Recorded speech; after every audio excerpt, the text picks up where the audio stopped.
So we just met up with Hate Man, and he basically told us all about his life and why he's called Hate Man and the reason he's called Hate Man. And for example, he even created his own, what do you call it? Currency type of getting money. Basically, what he does is instead of asking for money, if you don't have money, he will ask you for a push or a fist bump like this. Like this. And so, for example, the whole pushing is basically so how bad do you want the stuff for free? Like if you don't have money. And I've seen that like a lot of people encounter him to ask him for free things, and he always asks him for a fist bump or if they have the money to give him. And what the whole fist bump and pushing is basically for is to show how much you want something. Let's say he was talking about that he actually got to push for 10 hours straight because a person wanted $3. He said that he would love to give the money out, but he was kind of cheap with it, so he didn't want to give everything out, you know.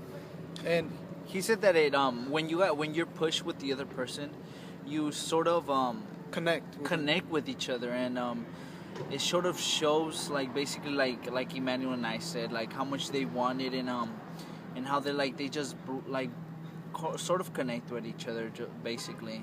And I feel like Hate Man brought this sense of community, community to the place, because everybody there like seemed to know each other, and everybody there seemed to be, even though his name is Hate Man, and they would say hate you, fuck you, I'm pissed, or something like that. I mean, they came up to be caring to each other, and that's his whole philosophy right there, was that you could be able to show hate in a way that you care about a person. Like he was saying that by saying I hate you, fuck you, I'm pissed, he was showing that what's it called, that they care for each other.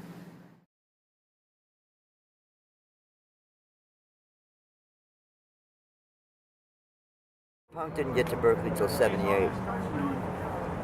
So Sarah and I were involved from 73 to 75. So then when I'd meet another woman, we'd go out for coffee, she'd knock the coffee over and I'd say, I hate you, doing that, and the woman would be, freak out, like, oh, well, that's heavy, I don't want to be around somebody sounding like that. So I couldn't get involved with another woman, including saying I hate you, because I'd gotten used to that with Sarah. And so then one day I went out on Sproul, on the campus there, free speech area, and just started saying, fuck you, I hate you, have a lousy day, to everybody. Because I decided, well, I hate you, everybody, to some extent. Now, if I get to know you, then I hate you more. But I decided that day, I hate you, everybody.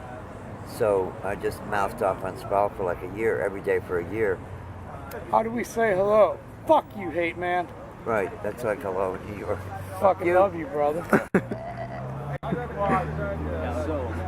So then people, that's when I started being called the Hate Man, because people would say, did you hear that guy on Sproul today, the Hate Man? So that's how people started referring to me, because I was out there saying I hate you. I've shortened it now just to Hate as a name. It seems more personal. Like Hate Man is more like a title, like the Bubble Lady or something. So I prefer Hate as a name. But that's when it, and because I do hate everybody to some extent. Do you use hate like as in a negative way, or will you find it as a more positive one? Well, it's negative. So it's a negative way of caring. We can care when we're negative, I believe. Like if we're angry, that's a simpler example. But yeah, I mean, like for me, I think that when you say hate, is by showing some kind of like way that you care enough to say that person's like bothering you. So you mean I hate you, but you care enough that it's bothering you. You know what I mean? Well, I mean, the dictionary definition of hate is hostility, which could include violence, because it's a relatively new idea to be willing to say it to the person, to be willing to say to the person, I hate you. The way we've traditionally hated was to say it behind the person's back. Like Hitler didn't say to Jews, "I hate you." Jews, Nazis would say it, to each other about people that they didn't like. So that's heavy. I feel if Hitler had been able to say "I hate you," like to his mother, starting with his mother, things would be simpler. But I feel if we're angry, that's a negative feeling. But if we can say to the person, "Yeah, I'm pissed. You wrecked my car," or whatever it was, ran off with my old lady, or whatever. If we can say to the person, "Yeah, I'm pissed, and fuck you, I hate you," that's caring. The caring light is still on, even though it's a negative. So I noticed that people come to you for sort of like favors in a way. So like, I mean, why do you do the fist So that's and trading it in a way? okay. So on the verbal level, I call the whole thing oppositionalism, because that's what I'm worried about. Most relationships are based on rapport, having things in common, Jesus, or the weather, or vegetarians, or stuff like that. What I'm more worried about is the moment of opposition, when we're opposite about something. Can we stay in there? Can we stay in there with each other? I feel on the verbal level, if when we're opposite, we could say "fuck you, I hate you, I'm pissed." That's a way to get through it, get it out in the open, and hopefully get through it in a caring way, a simple way. But that's only the verbal level. There's still the physical level. So let's say somebody wants a cigarette, they don't want to pay for it. Pushing, I came up a couple of years after saying "I hate you," I came up with pushing. So if we're opposite in a physical way, on a physical matter, like getting a cigarette without giving me the money, pushing then is a way to feel it. Who wants it more? Now, if it's just a paper, like that person there wanted two papers. Papers are only a nickel. I only charge a nickel. So I'm willing to push knuckles to feel how much the person wants the papers versus how much I want the 10 cents. If it's something more basic, I'll go to shoulders. Push shoulder to shoulder. So for example, how hard they push is how hard they want? Well, it's not just muscle though. So if a person is pushing too hard, I'll say, "Well, wait a minute, not that hard." Or if they're not pushing hard enough, I'll say, "Well, come on, amp it up a little, push harder," to show seriousness. So it's not just, who's the toughest guy on the block, where I'm going to give my stuff to them. It's subtle.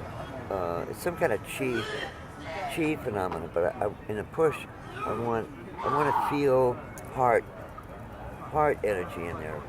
Just like my daughter would win when she was 3. So it's not strength as such. I mean, there's a certain amount of strength in their core strength, but it's weird. But in some way, it's simple too.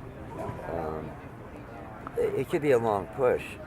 The longest one I had was 10 hours. Somebody won $3. And that was all I had. And like the first 9 hours, it was, I just had the feeling the person felt I owed it to them because I had $3 and they wanted to buy a hamburger, that I should therefore give it to them, which, just because I have money and you're hungry doesn't mean I'm going to give it to you. Finding the person softened in pushing and started to have some humility in there, like, well, maybe they'd get it, maybe they wouldn't, but not, that I didn't owe it to them.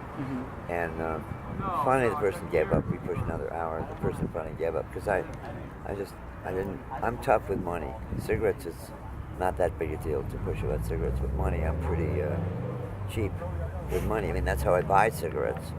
So I don't like giving up money. So what's your But it's a way to feel it, and it closes up the relationship. Even people I don't like will push for things and win, but over the course of time, a certain amount of warmth develops, even though neither of us may like the other person.